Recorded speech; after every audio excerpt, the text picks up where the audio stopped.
Algunas locomotoras se retiran según lo programado. El ferrocarril las opera durante 20 años, las envía al desguace y sigue adelante. Limpio, predecible, exactamente como los contadores lo planearon. Pero luego están las que se niegan a seguir el plan, las que se suponía que serían desmanteladas en 1995 y que de alguna manera siguen arrastrando carga en 2025, las que sobrevivieron a las empresas que las construyeron y siguieron presentándose a trabajar mucho después de que llegaran sus reemplazos. Esta es la historia de 10 unidades diésel que los ferrocarriles intentaron eliminar y simplemente no pudieron. Número 10. Las locomotoras de maniobras Baldwin. La Baldwin Locomotive Works fue una vez uno de los mayores fabricantes de locomotoras del mundo. Su complejo de fábricas en Eddystone, Pensilvania, se extendía a lo largo de decenas de edificios y empleaba a miles de trabajadores durante ambas guerras mundiales. Durante más de un siglo, Baldwin construyó locomotoras de vapor para ferrocarriles en toda Norteamérica y más allá, pero Baldwin tuvo dificultades con la transición al diésel. Mientras competidores como EMD y Alco invertían fuertemente en tecnología diésel eléctrica, durante la década de 1940, Baldwin fue más lenta en adaptarse. Sus diseños diésel funcionaban, pero se ganaron la reputación de ser más toscos y más difíciles de mantener que la competencia. Para 1956, Baldwin abandonó el negocio de locomotoras por completo. La fábrica eventualmente cerró. El nombre se desvaneció de la industria. Sus locomotoras, sin embargo, no se desvanecieron. Las locomotoras de maniobras V o 1000 y DS-44 de Baldwin,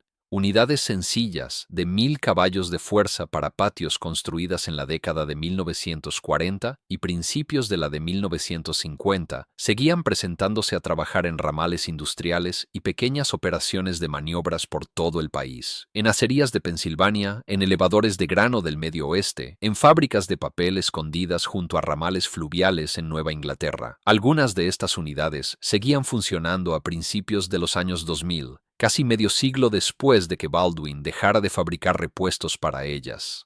La razón era casi absurdamente simple.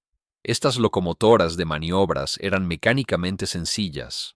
Usaban componentes eléctricos Westinghouse que podían obtenerse de forma independiente, y sus bastidores estaban construidos con la durabilidad sobredimensionada de una empresa que había pasado 100 años construyendo locomotoras de vapor con hierro pesado. Cuando algo se rompía, un equipo de taller ingenioso podía fabricar un repuesto o adaptar una pieza de otro fabricante. A la locomotora no le importaba quién había hecho la pieza, simplemente seguía maniobrando.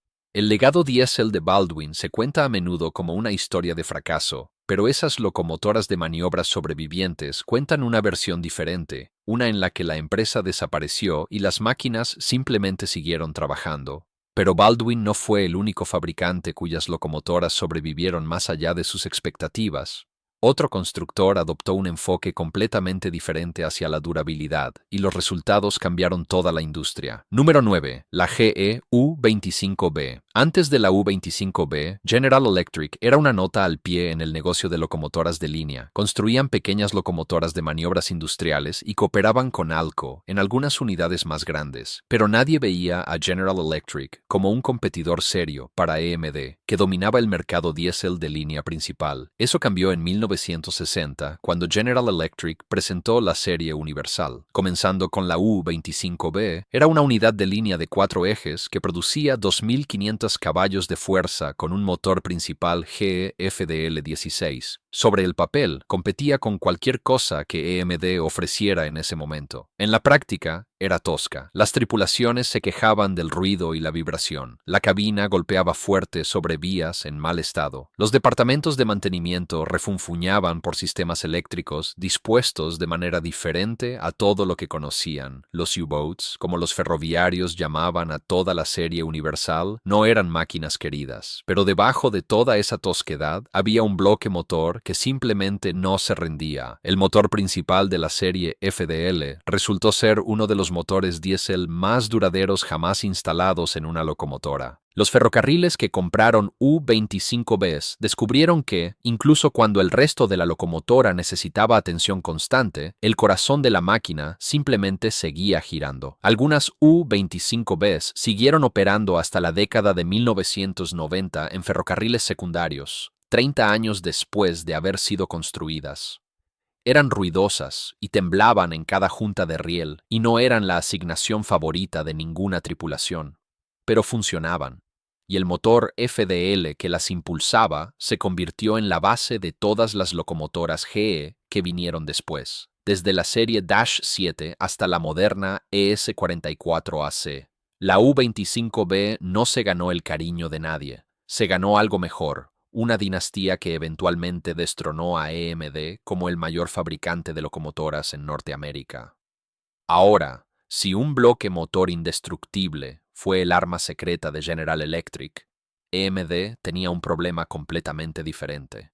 Su siguiente entrada en esta lista sobrevivió a pesar de ser una pesadilla de mantenimiento. Número 8. La EMD SD45. A mediados de la década de 1960, la división electromotriz hizo una apuesta audaz. En lugar del probado motor de 16 cilindros 645 que impulsaba la mayoría de su flota de línea, instalaron una versión de 20 cilindros en una nueva locomotora de 6 ejes llamada SD45. El resultado fueron 3.600 caballos de fuerza, la mayor potencia de cualquier diésel monocilíndrico americano en ese momento. A los ferrocarriles les encantó la idea. El Southern Pacific, el Burlington Northern, el Great Northern y el Erie Lackawanna compraron locomotoras SD45 en grandes cantidades, en las largas pendientes del oeste arrastrando tonelaje pesado. Esa potencia extra marcaba una diferencia real. Los departamentos de mantenimiento contaban una historia diferente. 20 cilindros significaban 20 de todo lo que podía fallar. Más inyectores de combustible, más pistones, más sellos de camisa. El motor 645E3 se sobrecalentaba y tenía una bien ganada reputación de agrietar los conjuntos de potencia. Comparado con las unidades más simples de 16 cilindros en la línea de EMD, el SD45 consumía tiempo de taller a un ritmo que hacía estremecer a los departamentos de contabilidad. Para finales de los años 70 y principios de los 80, los ferrocarriles de clase 1 comenzaron a retirar sus flotas de SD45. Locomotoras más nuevas y eficientes estaban llegando y nadie era sentimental respecto a mantener dolores de cabeza de mantenimiento de 20 cilindros en la plantilla. Pero las locomotoras SD45 no fueron al desguace, migraron. Ferrocarriles regionales y operaciones de transporte de grano en el medio oeste y el noroeste del Pacífico las compraron a precios de ganga. Para una línea corta que necesitaba potencia bruta de tracción para arrastrar cargas pesadas por pendientes y que tenía equipos de taller dispuestos a lidiar con el motor más grande, una SD45 excedente era una ganga. Algunas de estas unidades siguieron funcionando hasta bien entrados los años 2000 y un puñado todavía son técnicamente operativas en varios ferrocarriles pequeños y flotas de arrendamiento. La locomotora que los grandes ferrocarriles no podían esperar para deshacerse de ella resultó ser exactamente lo que los ferrocarriles más pequeños no podían permitirse perder.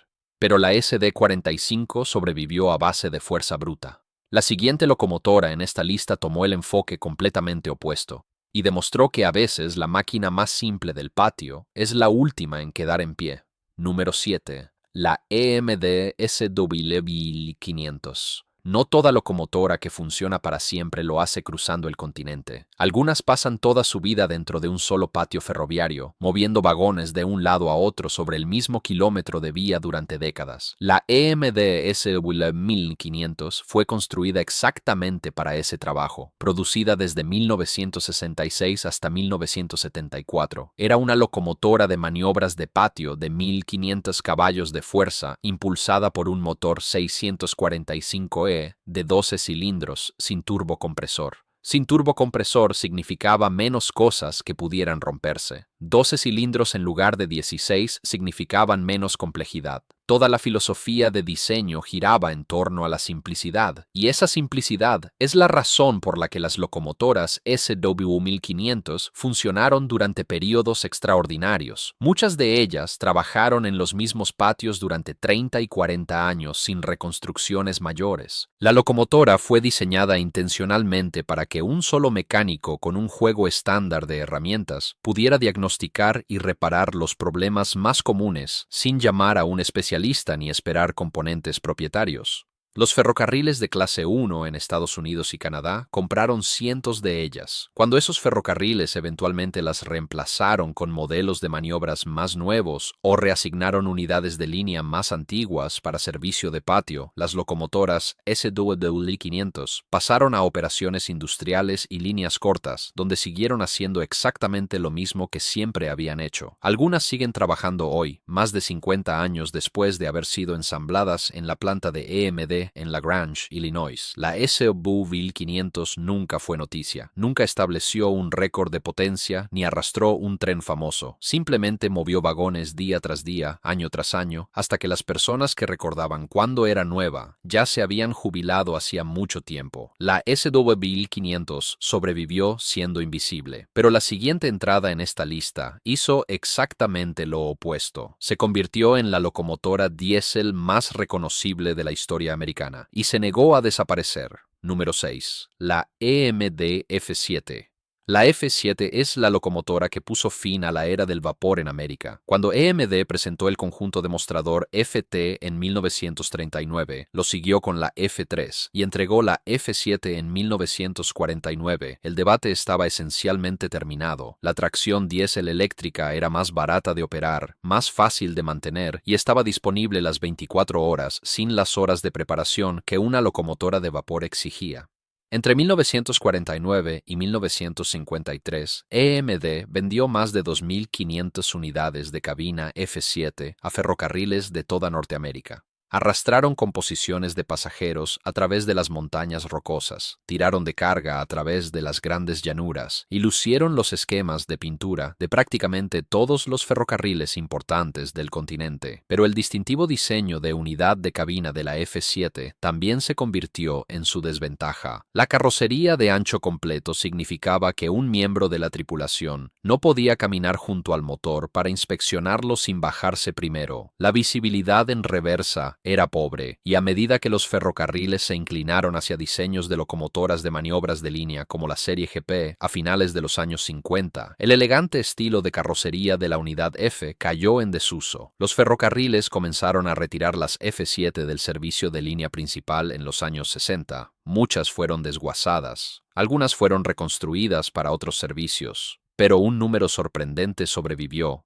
pasando a ferrocarriles turísticos, operadores de excursiones y organizaciones de patrimonio. El motor principal del F7, el motor de la serie 567, era tan duradero como cualquier cosa que EMD hubiera producido, y las líneas clásicas de la locomotora la convirtieron en una atracción natural para operaciones de nostalgia. Hoy en día, F7s restaurados todavía operan en trenes de excursión en varios estados. La locomotora que hizo obsoleto al vapor resultó tener su propio tipo de permanencia, sobreviviendo incluso a los ferrocarriles que originalmente la compraron. El F7 perduró gracias a la nostalgia y un motor principal a prueba de balas, pero la siguiente locomotora en esta lista sobrevivió por una razón más práctica, una que tiene todo que ver con cómo los equipos de taller de los ferrocarriles realmente mantienen las máquinas en funcionamiento. Número 5. La EMD GP382. Si pasas en auto por un ferrocarril de línea corta en cualquier parte de Norteamérica y ves una locomotora al ralentí en un apartadero, hay muy buenas probabilidades de que estés viendo una GP382. EMD construyó la GP382 desde 1972 hasta 1986 y fue deliberadamente diseñada como la alternativa práctica a las unidades turboalimentadas de mayor potencia. Usaba un motor 6 en 45E de 16 cilindros con un soplador tipo Roots en lugar de un turbocompresor. Esa distinción importa porque los motores con soplador Roots funcionan más fríos, toleran mejor el combustible de mala calidad y requieren significativamente menos mantenimiento que sus contrapartes turboalimentadas. Para un ferrocarril que no necesitaba 4.000 caballos de fuerza para mover tolvas de grano en terreno plano, los 2.000 caballos de fuerza de la GP382 eran más que suficientes. Ahora, aquí está la otra cosa que hizo a la GP382 tan difícil de retirar. EMD usó la misma plataforma básica del motor 645 y un diseño de componentes modulares en docenas de modelos diferentes de locomotoras. Eso significaba una cadena de suministro de repuestos que era enorme. Si una GP38-2 necesitaba un motor de tracción, podía aceptar uno de una SD42, una SD38-2, una GP42 o media docena de otros modelos. La intercambiabilidad era asombrosa. Cuando los ferrocarriles de clase 1 migraron a modelos más nuevos de cabina ancha de GE y EMD en los años 90 y los 2000, sus viejas flotas de GP38-2 fueron descendiendo en cascada a ferrocarriles regionales, líneas cortas y usuarios industriales que no tenían ninguna intención de comprar locomotoras nuevas a $3 millones cada una. Una GP38-2 de 20 años que costaba una fracción de ese precio y podía ser mantenida por un taller de 2 personas era una elección obvia. Muchas de estas unidades ya han pasado su cumpleaños número 50 y no muestran señales de detenerse. Nadie le escribe cartas de amor a la GP38-2, pero está disponible. Es reparable y es terca de maneras que los contadores aprecian en silencio. La GP38-2 sobrevivió porque tenía sentido financiero, pero la siguiente locomotora en esta lista existe por una razón aún más extraña. Fue diseñada en torno a un tecnicismo legal y simplemente siguió funcionando durante 70 años. Número 4. La GE de 44 toneladas. La de 44 toneladas es una de las historias de éxito más extrañas del ferrocarril estadounidense porque fue diseñada en torno a un vacío legal. A principios de los años 40, la Comisión de Comercio Interestatal tenía regulaciones que exigían que cualquier locomotora que pesara 45 toneladas o más llevara un fogonero, además del maquinista. Para grandes operaciones de línea principal, esto no era un problema, pero para pequeños ferrocarriles industriales, ramales y operaciones de maniobras, pagar a un segundo miembro de la tripulación era un gasto significativo. General Electric vio la oportunidad y construyó una locomotora que pesaba exactamente 44 toneladas, justo por debajo del umbral. 2 motores diésel Caterpillar de 8 cilindros, cada uno accionando su propio generador y par de motores de tracción, empaquetados en un chasis compacto que podía manejar labores ligeras de maniobras en espuelas industriales y ramales cortos. La de 44 toneladas no podía tirar más que un puñado de vagones y alcanzaba como máximo la velocidad de paso en un buen día, pero podía ser operada por una tripulación de una sola persona, y para las empresas que las compraron, ese ahorro en mano de obra justificó la compra muchas veces. GE produjo alrededor de 370 de estas pequeñas máquinas entre 1940 y 1956. Lo que nadie esperaba era cuánto durarían. Los motores Caterpillar derivaban de diseños probados de maquinaria pesada que ya eran conocidos por su durabilidad. La disposición mecánica simple de la locomotora significaba que había muy pocos sistemas que pudieran fallar de maneras complicadas, y como trabajaban en vías industriales a bajas velocidades, rara vez acumulaban el tipo de desgaste y estrés que el servicio de línea principal inflige. Algunas de 44 toneladas funcionaron desde los años 40 hasta la década de 2010. 70 años de servicio de una locomotora que fue esencialmente diseñada como un recurso para ahorrar costos. Si esto te está resultando útil, dale a suscribirse. Cubro historia de locomotoras e historias ferroviarias cada semana. Varias de esas de 44 toneladas sobreviven hoy en condiciones operativas en museos ferroviarios y operaciones de patrimonio, todavía tirando vagones por el mismo tipo de apartaderos cortos para los que fueron construidas. El vacío legal se cerró hace décadas. Las locomotoras nunca recibieron el aviso. Cada locomotora que hemos cubierto hasta ahora sobrevivió a su vida útil prevista. Pero la siguiente hizo algo más dramático. Sobrevivió a toda la empresa que la construyó. 3. La ALCO RS3. La American Locomotive Company, conocida como ALCO, fue una vez uno de los pilares de la industria estadounidense. Con sede en Schenectady, Nueva York, ALCO construyó locomotoras de vapor y diésel para ferrocarriles de todo el mundo. Su Road Switcher RS3, presentada en 1950, se convirtió en uno de sus modelos diésel más vendidos, con más de 1.300 unidades producidas hasta 1956. La RS3 era una máquina versátil, podía arrastrar carga en ramales secundarios, maniobrar vagones en patios y encargarse de servicios ligeros de pasajeros. A los ferrocarriles les gustaba su flexibilidad, y el motor 244 de Alco, aunque no tan refinado como el 567 de EMD, entregaba 1200 caballos de fuerza con la suficiente fiabilidad para las tareas que se les asignaban a estas locomotoras. Pero Alco tuvo dificultades financieras a lo largo de la década de 1960. Sus diseños más nuevos no podían competir con el dominio de EMD, y la compañía cerró sus puertas en 1969. La fábrica de Schenectady quedó en silencio. El nombre A.L. Soe, a todos los efectos prácticos, había desaparecido. Sus locomotoras, sin embargo, siguieron funcionando. La RS-3, en particular, desarrolló una larga segunda vida en líneas cortas y ferrocarriles regionales a lo largo del noreste y medio oeste de Estados Unidos.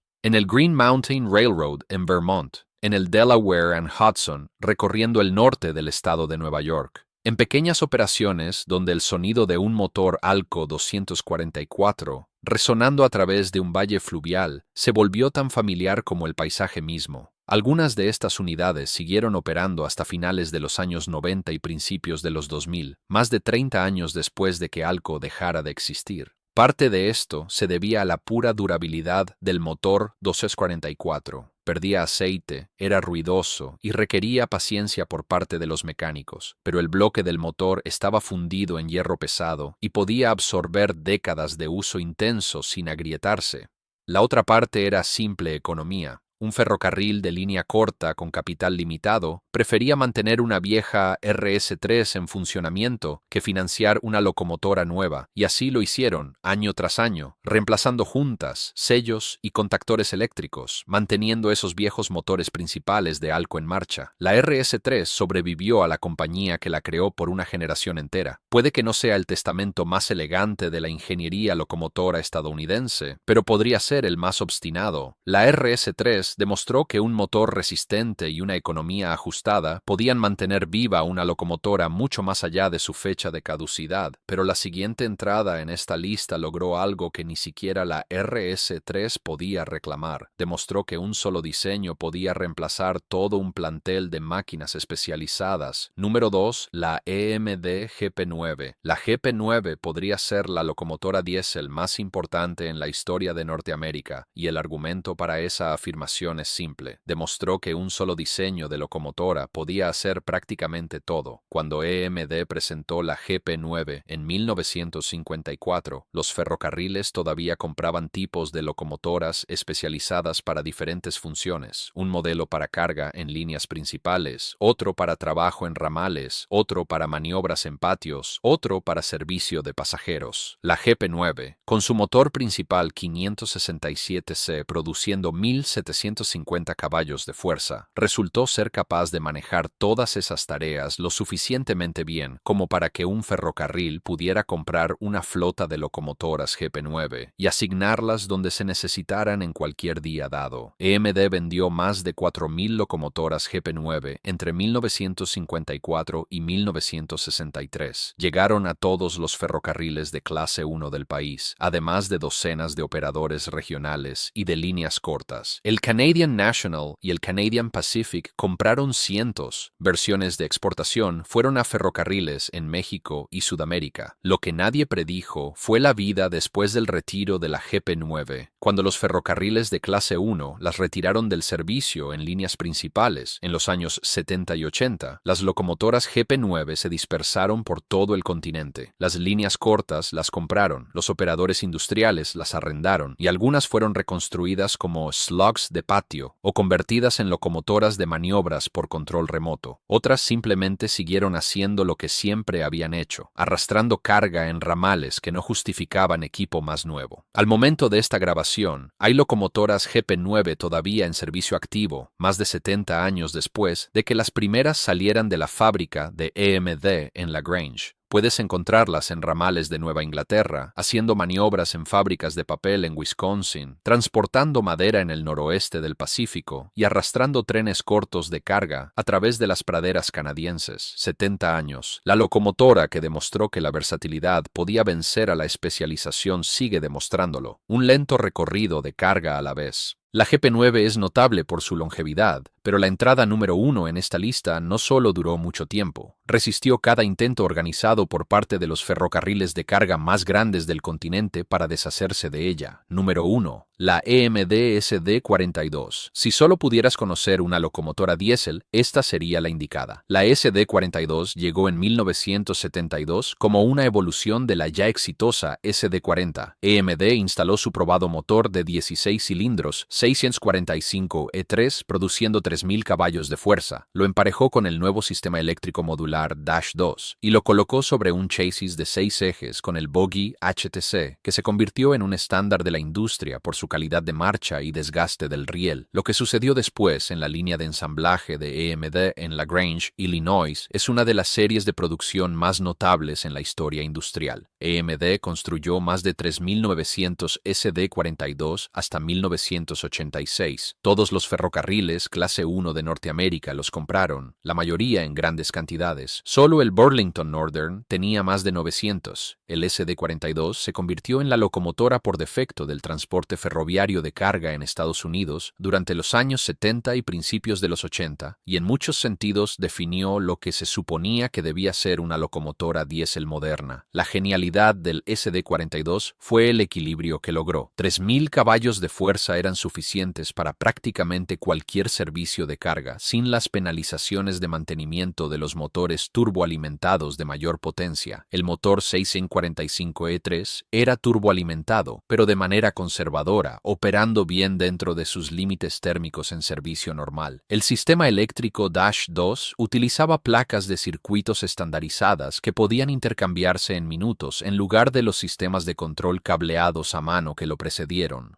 Pero nadie en EMD planeó lo que sucedió después. Se suponía que el SD42 tendría una vida útil de aproximadamente 20 a 25 años. Para mediados de los 90, la flota debería haber estado camino al desguace. Nuevas locomotoras de tracción con corriente alterna, tanto de EMD como de GE, estaban llegando, prometiendo mayor eficiencia de combustible y mejor adherencia. Los ferrocarriles comenzaron a retirar los SD42, los vendieron a empresas de arrendamiento, los traspasaron a líneas cortas y enviaron algunos a México, pero seguían necesitándolos. Llegaban picos de tráfico y la primera llamada siempre era por los SD42 almacenados, porque los equipos de taller ya sabían exactamente cómo mantenerlos. Los precios del combustible se disparaban y los ferrocarriles calculaban que operar un SD42 ya pagado era más barato por tonelada milla que financiar una unidad nueva. Las disrupciones por fusiones creaban escasez temporal de locomotoras y los SD42 siempre estaban ahí, esperando en las líneas de almacenamiento, listos para volver al trabajo. El mismo ciclo se repitió a lo largo de toda la red de carga durante décadas.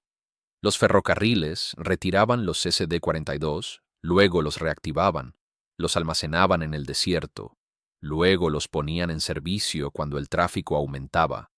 Los vendían a una línea corta y los recompraban 2 años después.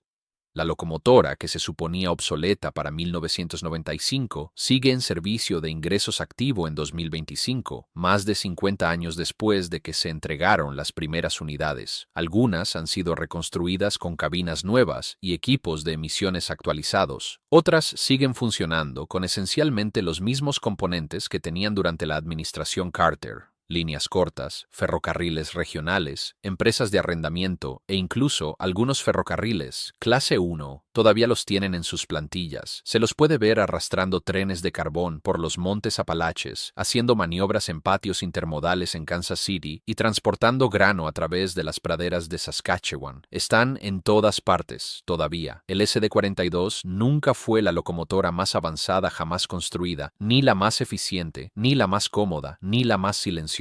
Pero cuando se analiza la combinación de confiabilidad, facilidad de mantenimiento, disponibilidad de repuestos y puro sentido económico, ninguna locomotora en la historia lo ha igualado. Los ferrocarriles intentaron matar al SD42 durante 30 años. La locomotora no discutió, simplemente seguía apareciendo, lista para el siguiente tren. Lo que comparten estas 10 locomotoras es algo que no tiene nada que ver con la tecnología y todo que ver con la filosofía de diseño. Fueron construidas para ser reparadas, no para ser perfectas ni impresionantes, sino para ser el tipo de máquina que un ser humano con herramientas herramientas y experiencia pudiera arreglar cuando algo saliera mal, y algo siempre sale mal. Esa es la cualidad que ninguna hoja de especificaciones captura y ningún modelo computacional predice. Es la cualidad que convierte una máquina de 20 años en una máquina de 50 años, y es la razón por la que estas 10 locomotoras siguen rodando por ramales oxidados y zumbando en tranquilos patios de maniobras, mientras sus supuestos reemplazos esperan en la fila del desguace a que llegue el soplete de corte. Si quieren ver cómo una locomotora específica cambió toda la red de carga estadounidense, ese video está en pantalla ahora.